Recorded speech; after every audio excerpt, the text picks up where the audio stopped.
우리는 누구나 근심하고 걱정하며 살아갑니다. 때로는 작은 일에도 마음이 흔들리고 미래를 생각하면 불안이 앞설 때가 있습니다. 그래서 사람들은 근심을 피해야 할 감정으로만 생각합니다. 하지만 성경은 모든 근심이 나쁜 것은 아니라고 말합니다. 어떤 근심은 우리를 더 깊은 믿음으로 이끌고 하나님께 마음을 돌리게 하는 통로가 되기도 합니다.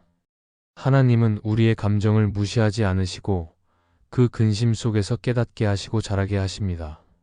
오히려 근심은 우리의 믿음이 진짜인지 확인하게 하는 거울이 되기도 합니다. 걱정 없는 삶보다 근심 속에서도 하나님께 마음을 두는 삶이 더 복된 이유가 여기에 있습니다. 그래서 오늘은 근심과 걱정이 모두 나쁜 것이 아님을 나누며 하나님께서 어떻게 그 마음을 통해 우리를 새롭게 빚으시는지 함께 살펴보려 합니다. 첫째, 근심은 하나님 앞에서 자신을 돌아보게 하는 기회가 됩니다. 근심은 우리 마음을 무겁게 만들지만 동시에 우리를 멈추게 하는 힘을 가지고 있습니다.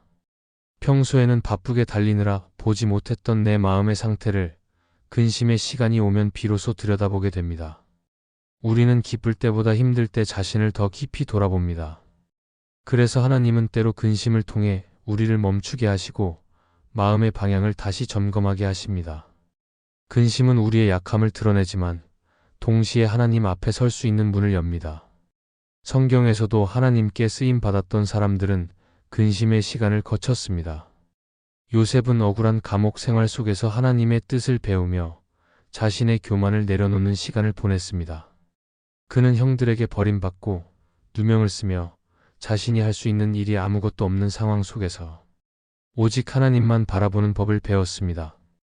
요셉이 그 긴 고난의 시간을 견딜 수 있었던 것은 그 근심의 시간 속에서 하나님이 자신을 다듬고 계신다는 것을 믿었기 때문입니다. 결국 그는 근심을 통해 믿음의 사람이 되었고 하나님이 예비하신 자리로 나아갔습니다. 근심은 우리의 신앙을 깊게 만듭니다. 평안할 때는 기도가 짧아지고 말씀을 들어도 쉽게 흘려보내지만 마음이 무거울 때 우리는 진심으로 하나님을 찾게 됩니다. 하나님은 우리의 눈물이 헛되지 않게 하시고 그 근심의 이유를 통해 우리를 더 강하게 빚어가십니다. 사람들은 근심을 피하고 싶어 하지만 하나님은 그 근심 속에서도 일하고 계십니다.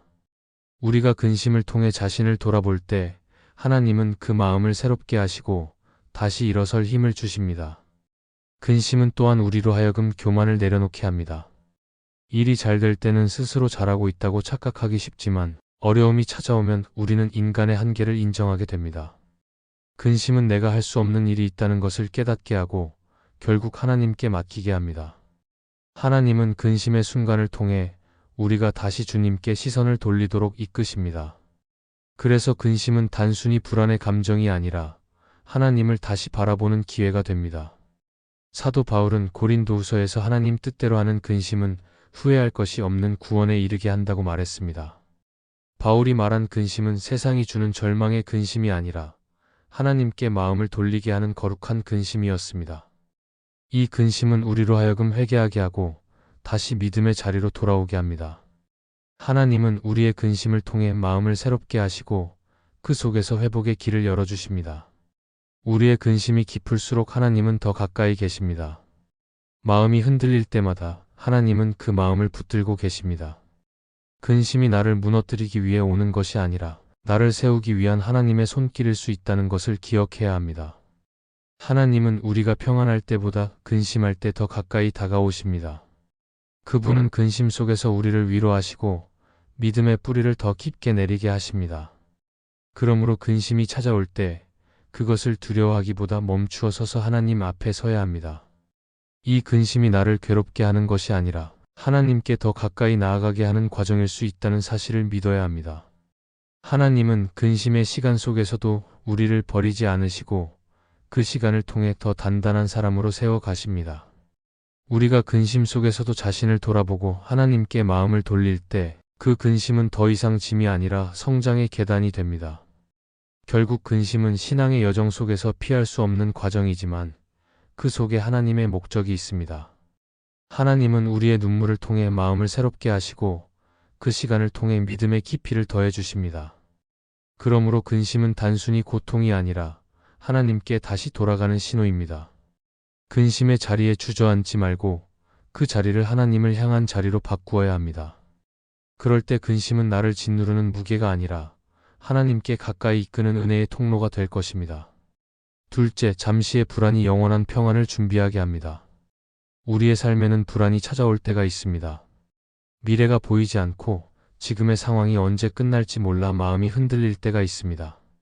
그런 순간에 우리는 종종 불안을 죄책감처럼 느끼며 믿음이 부족해서 불안하다고 생각합니다. 그러나 하나님은 때로 그 불안한 시간을 통해 더 큰 평안을 준비하게 하십니다. 불안은 우리의 시선을 현실에 묶어두지만 그 현실 속에서 하나님을 의지하는 법을 배우게 만듭니다. 그래서 불안의 시간은 믿음이 자라는 과정이며 그 과정을 통해 우리는 진짜 평안을 경험하게 됩니다. 하나님께서는 우리의 마음이 완전히 평온할 때보다 흔들릴 때 더 깊이 일하십니다. 불안은 우리를 하나님께로 이끌고 그분의 품을 찾게 만듭니다. 사람들은 흔히 평안한 삶을 불안이 전혀 없는 상태라고 생각하지만 성경이 말하는 평안은 환경이 아니라 마음의 방향에 있습니다. 세상이 흔들려도 하나님께 마음이 닿아 있다면 그 평안은 사라지지 않습니다. 하나님께서 주시는 평안은 세상이 주는 안정감과 다릅니다. 그것은 불안 속에서도 하나님을 신뢰할 수 있는 힘이며 폭풍 속에서도 흔들리지 않는 마음입니다. 예수님의 제자들도 불안한 시간을 지나야 했습니다. 예수님이 십자가에 달리시기 전날 밤 그들은 두려움과 혼란 속에 있었습니다. 하지만 예수님은 그때 제자들에게 평안을 약속하셨습니다. 그분이 주시는 평안은 세상이 주는 것과 다르다고 하셨습니다. 예수님이 말씀하신 평안은 고요한 상황이 아니라 고통 속에서도 하나님을 신뢰할 수 있는 마음이었습니다. 그 약속은 이후 제자들의 삶 속에서 실제로 이루어졌습니다. 예수님이 부활하신 후 그들은 더 이상 상황에 흔들리지 않았습니다. 불안의 시간을 지나며 평안의 의미를 새롭게 배운 것입니다. 우리의 삶도 이와 같습니다. 불안은 결코 믿음이 없는 증거가 아닙니다. 오히려 믿음이 더 깊어지기 위한 과정일 수 있습니다. 하나님은 우리의 불안을 외면하지 않으시고 그 속에서 믿음을 다듬으십니다. 우리가 불안할 때마다 하나님은 말씀으로 위로하시고 기도를 통해 마음을 다잡게 하십니다. 그렇게 조금씩 하나님을 신뢰하는 법을 배우는 것입니다. 평안은 불안이 사라질 때 오는 것이 아니라 불안 속에서도 하나님께 시선을 맞출 때 주어집니다. 불안의 시간은 또한 우리의 마음을 겸손하게 만듭니다. 모든 것을 통제하려는 마음을 내려놓고 하나님께 맡기게 합니다. 내 힘으로 해결하려 할 때 불안은 커지지만 하나님께 의탁할 때 불안은 평안으로 바뀝니다. 하나님은 우리가 모든 것을 이해하지 않아도 괜찮다고 말씀하십니다. 대신 그분을 신뢰하라고 하십니다. 불안이 깊을수록 하나님께 가까이 가는 길은 짧아집니다. 불안은 우리를 무너뜨리기 위한 것이 아니라 하나님께 더 의지하도록 이끄는 과정입니다. 바울은 빌립보서에서 아무것도 염려하지 말고 모든 일에 기도와 간구로 너희 구할 것을 하나님께 아뢰라고 말했습니다. 이어서 하나님이 주시는 평강이 너희 마음과 생각을 지키실 것이라고 했습니다. 이 말씀은 불안이 찾아올 때마다 기도를 통해 마음의 방향을 하나님께로 돌리라는 의미입니다. 기도는 불안을 없애는 마법이 아니라 불안을 이길 수 있는 평안을 주는 통로입니다. 우리가 기도할 때 하나님은 우리의 상황을 바꾸실 수도 있지만 더 자주 우리의 마음을 바꾸십니다. 그 변화 속에서 불안은 점점 평안으로 바뀝니다. 하나님은 불안을 통해 우리의 믿음을 자라게 하시고 그 시간을 통해 영원한 평안을 준비하십니다. 불안한 시간은 짧지만 그 시간 속에서 하나님을 깊이 만난 사람은 이후에도 흔들리지 않습니다. 우리가 경험하는 불안은 결국 하나님이 주시는 평안을 배우는 연습입니다. 그러므로 불안이 찾아올 때 낙심하지 말아야 합니다. 그 불안이 하나님께 더 가까이 가는 길이 될 수 있기 때문입니다. 잠시의 불안이 있어야 영원한 평안을 이해할 수 있습니다. 하나님은 우리에게 근심이 전혀 없는 삶을 약속하지 않으셨습니다. 대신 어떤 상황 속에서도 마음의 평안을 주시겠다고 약속하셨습니다. 불안한 순간은 하나님이 나를 버리신 것이 아니라 더 가까이 이끌고 계신 신호입니다. 그분의 손 안에 있을 때 우리의 불안은 평안으로 바뀌고 우리의 눈물은 소망으로 바뀝니다. 잠시의 불안이 지나고 나면 그 자리에 하나님이 주시는 참된 평안이 우리 마음에 깊이 자리하게 될 것입니다. 셋째, 걱정은 믿음이 자라는 과정에서 반드시 거치는 단계입니다. 우리는 누구나 걱정을 경험합니다. 크고 작은 일 속에서 불안한 마음이 생기고 때로는 그 걱정이 밤잠을 빼앗기도 합니다. 그러나 하나님을 믿는 사람에게 걱정은 단순한 약함의 표시가 아닙니다. 걱정은 믿음이 자라는 통로가 될 수 있습니다. 하나님은 우리가 걱정 없는 삶을 살도록 하신 것이 아니라 걱정의 순간에도 하나님을 신뢰하는 법을 배우도록 하셨습니다. 그래서 걱정은 믿음이 성숙해지는 과정에서 반드시 거쳐야 하는 단계입니다. 성경에 나오는 많은 믿음의 사람들도 걱정의 시간을 지나야 했습니다. 엘리야는 위대한 선지자였지만 한때 두려움과 불안에 휩싸여 광야로 도망쳤습니다. 하나님의 일을 감당하던 그가 사람들의 위협 앞에서 마음이 무너졌던 것입니다. 그러나 하나님은 그를 꾸짖지 않으시고 오히려 광야에서 다시 일어설 수 있도록 만나와 물로 그를 채우셨습니다. 엘리야의 걱정은 그의 믿음을 새롭게 다듬는 시간이 되었고 그 불안의 시간을 통해 그는 하나님의 세밀한 음성을 듣는 법을 배웠습니다. 걱정의 자리가 바로 믿음이 자라는 자리였던 것입니다. 우리 역시 걱정을 피하려고만 할 때가 많습니다. 그러나 하나님은 그 걱정을 통해 마음을 연단하시고 믿음을 깊게 뿌리내리게 하십니다. 걱정은 우리가 통제할 수 없는 일 앞에서 하나님을 다시 의지하게 하는 역할을 합니다. 모든 일이 내 뜻대로 되지 않음을 인정할 때 믿음은 시작됩니다. 걱정은 불안과 믿음이 부딪히는 자리이지만 그 싸움을 통해 믿음은 단단해집니다. 만약 걱정이 없다면 우리는 하나님을 찾을 이유도 기도할 이유도 줄어들 것입니다. 하나님은 걱정을 통해 우리가 무엇에 마음을 두고 있는지를 드러내십니다. 어떤 걱정은 단순히 미래의 일이 불안해서 생기지만 어떤 걱정은 내 뜻이 이루어지지 않을까 두려워서 생깁니다. 그러나 하나님은 그런 걱정을 통해 우리 마음의 중심을 바꾸십니다. 내가 원하는 대로 되지 않아도 하나님께서 가장 선한 길로 인도하신다는 확신이 생길 때 걱정은 점점 사라지고 믿음이 그 자리를 채웁니다. 믿음은 걱정이 사라진 자리가 아니라 걱정 속에서도 하나님께 시선을 두는 자리에서 자랍니다. 우리가 걱정 속에서 하나님을 신뢰할 때 그 걱정은 더 이상 우리를 삼키지 못합니다. 오히려 걱정이 클수록 하나님의 능력이 더 크게 드러납니다. 하나님은 우리의 걱정을 외면하지 않으시고 그 마음을 통해 더 깊은 신앙으로 이끄십니다. 하나님을 믿는다는 것은 모든 걱정이 사라지는 것이 아니라 걱정의 순간마다 하나님을 더 의지하는 것입니다. 그렇게 할 때 우리의 걱정은 두려움의 무게가 아니라 신뢰의 훈련이 됩니다. 예수님은 제자들에게 내일 일을 걱정하지 말라고 하셨습니다. 그러나 그 말씀은 무책임하게 살라는 뜻이 아니라 내일을 스스로 해결하려는 마음을 내려놓으라는 의미였습니다. 하나님은 이미 내일의 필요를 아시고 우리의 걸음을 준비하고 계십니다. 우리는 그 사실을 믿는 연습을 해야 합니다. 오늘을 살아가며 걱정이 생길 때마다 그 걱정을 하나님께 맡기는 훈련을 반복할 때 믿음은 자라납니다. 그 믿음은 내 힘이 아니라 하나님께 맡기는 신뢰의 결과입니다. 걱정은 피해야 할 감정이 아니라 믿음으로 다루어야 할 마음입니다. 믿음의 성장은 걱정을 없애는 것이 아니라 걱정을 맡기는 데서 시작됩니다. 하나님은 우리가 걱정하는 이유를 아시며 그 속에서 마음을 다듬고 계십니다. 우리가 걱정을 내려놓는 연습을 할 때 하나님은 그 자리에 평안을 주십니다. 믿음은 한순간에 완성되지 않습니다. 걱정의 시간을 지나면서 하나님의 신실하심을 경험할 때마다 조금씩 자라납니다. 그래서 걱정이 찾아올 때 두려워하지 않아야 합니다.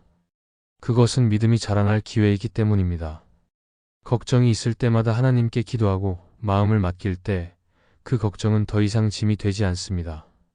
오히려 하나님께 가까이 나아가게 하는 신앙의 발판이 됩니다. 하나님은 우리의 걱정을 통해 마음을 훈련시키시고 믿음의 깊이를 더하게 하십니다. 그러므로 걱정이 찾아올 때마다 그것이 믿음의 성장을 위한 과정임을 기억해야 합니다. 그 과정을 통해 하나님은 우리를 더 성숙한 사람으로 빚어 가십니다.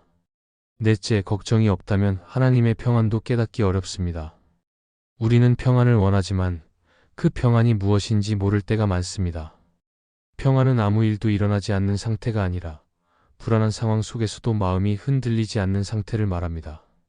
하나님께서 주시는 평안은 문제의 부재가 아니라 하나님이 함께 하신다는 확신 속에서 오는 안정감입니다.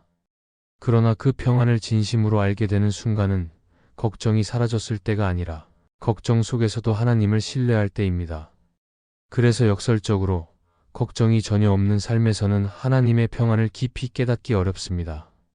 평안은 걱정을 통과하며 배우는 믿음의 열매이기 때문입니다. 성경에 나오는 다윗의 삶이 그렇습니다. 그는 왕이기 전에 도망자였습니다. 사울에게 쫓기고 배신을 당하고 목숨이 위태로운 순간을 수없이 겪었습니다. 그러나 그 두려움의 시간 속에서 다윗은 하나님께 기도하며 평안을 배웠습니다. 그는 시편에서 고백했습니다. 내가 두려워할 때 주를 의지하리이다. 다윗의 평안은 두려움이 사라졌기 때문이 아니라 두려움 속에서 하나님을 믿는 법을 배웠기 때문이었습니다. 하나님은 다윗의 걱정 속에서 그의 마음을 새롭게 하시고 그 과정을 통해 더 큰 믿음과 담대함을 주셨습니다. 우리의 걱정도 마찬가지입니다. 걱정이 없다면 우리는 하나님을 찾지 않을지도 모릅니다. 걱정은 우리를 무너뜨리기 위한 것이 아니라 하나님께로 시선을 돌리게 하는 신호일 때가 많습니다. 걱정이 커질수록 하나님이 주시는 평안이 얼마나 귀한지 깨닫게 됩니다. 그 평안은 세상이 줄 수 없는 평안입니다. 하나님은 우리의 인생에서 걱정을 완전히 없애시지 않으시고 그 걱정 속에서도 평안을 주시는 분이십니다. 왜냐하면 그분은 우리의 상황보다 크시고 우리의 마음보다 깊은 분이시기 때문입니다. 팀 켈러는 그의 책 하나님을 위한 이유에서 이런 말을 남겼습니다. 평안은 고요한 바다에서 오는 것이 아니라 폭풍 속에서도 하나님이 함께 하신다는 확신에서 온다. 이 말은 우리의 믿음이 어디에 닿아 있는지를 보여줍니다. 인생이 흔들릴 때 진짜 평안은 찾아옵니다. 평탄한 시간에는 그 평안의 소중함을 잘 느끼지 못하지만 어려움 속에서 하나님을 의지할 때 우리는 비로소 그분의 평안을 경험합니다. 걱정이 전혀 없는 인생은 오히려 신앙이 자랄 수 없는 인생일지도 모릅니다. 하나님은 걱정이라는 과정을 통해 우리를 훈련하시고 그 속에서 진짜 평안을 누리게 하십니다. 하나님이 주시는 평안은 세상의 안정과 다릅니다. 세상은 상황이 좋아져야 평안을 얻지만 하나님이 주시는 평안은 상황이 아니라 믿음에서 비롯됩니다. 그래서 성경은 하나님의 평강이 너희 마음과 생각을 지키시리라고 말합니다. 이 평강은 문제가 해결된 뒤에 오는 것이 아니라 여전히 어려움이 있는 그 자리에서 주어집니다. 하나님은 우리의 걱정을 완전히 없애시기보다 그 걱정 속에서도 믿음을 지키도록 도우십니다. 그렇게 우리는 걱정을 통해 하나님이 주시는 평안이 얼마나 견고한지를 배우게 됩니다. 걱정이 사라진 순간보다 걱정 속에서 하나님을 붙잡는 순간이 더 소중합니다. 그때 우리의 신앙은 진짜로 성장합니다. 하나님은 우리의 마음을 편하게 하시기보다 믿음을 단단하게 하십니다. 걱정이 클수록 우리는 하나님께 더 가까이 가게 됩니다. 하나님은 우리의 불안과 두려움을 잘 아시며 그 안에서 평안을 주시는 분이십니다. 그분의 평안은 우리의 생각을 뛰어넘는 평안이며 우리의 마음을 다시 세우는 은혜입니다. 그러므로 우리는 걱정이 사라지기만을 바라기보다 그 걱정 속에서도 하나님을 바라보는 연습을 해야 합니다. 하나님은 우리의 상황이 아니라 우리의 마음을 보십니다. 믿음의 사람은 걱정이 찾아올 때마다 하나님께 시선을 고정합니다. 그 순간 하나님은 우리 마음에 평안을 심어주십니다. 우리는 걱정을 없애려고 애쓰는 대신 그 속에서 하나님을 붙잡는 믿음을 배워야 합니다. 그렇게 할 때 걱정은 우리를 괴롭히는 감정이 아니라 평안을 배우는 학교가 됩니다. 하나님께서는 우리의 걱정을 통해 믿음의 깊이를 더하게 하십니다. 평안은 걱정을 통과한 사람만이 누릴 수 있는 선물입니다. 걱정이 없다면 우리는 평안을 구하지도 감사하지도 않을 것입니다. 하나님은 우리의 마음이 요동칠 때 그 흔들림 속에서도 함께 하심을 보여주십니다. 그러므로 걱정이 찾아올 때 두려워하지 말아야 합니다. 그 걱정 속에 하나님이 계십니다. 그분은 우리의 마음을 지키시고 그 자리에서 진짜 평안을 가르치십니다. 걱정이 있을 때마다 그 평안을 붙잡는다면 우리는 흔들리지 않는 믿음으로 살아갈 수 있습니다. 하나님은 걱정 속에서 평안을 일깨우시고 그 평안을 통해 우리를 완전한 신뢰의 자리로 이끄실 것입니다. 이 말씀이 마음의 은혜가 되셨다면 좋아요와 구독으로 함께 해주세요. 그리고 댓글에 아멘이라고 남겨주시면 하나님의 은혜가 더 많은 사람들에게 전해질 것입니다. 여러분의 삶 위에 하나님의 은혜가 언제나 함께 하시기를 바랍니다. 감사합니다.